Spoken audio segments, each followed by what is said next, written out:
everyone, this is Rhea. Today, I'm going to show you how to effectively use the Mallama skin products to help you achieve great skin results. We built the system to be seamless. Each item is color-coded and numbered 1 through 5 to make it super easy to follow. Remember, consistency is the key to great, healthy skin.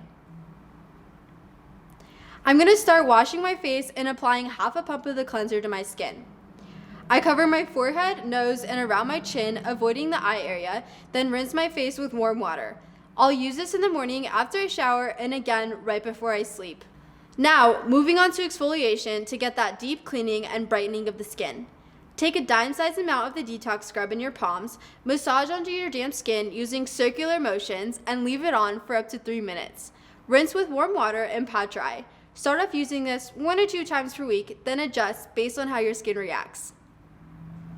Finally, after applying the serum, take a small amount of moisturizer and smooth over the face and neck in a circular motion and you're done.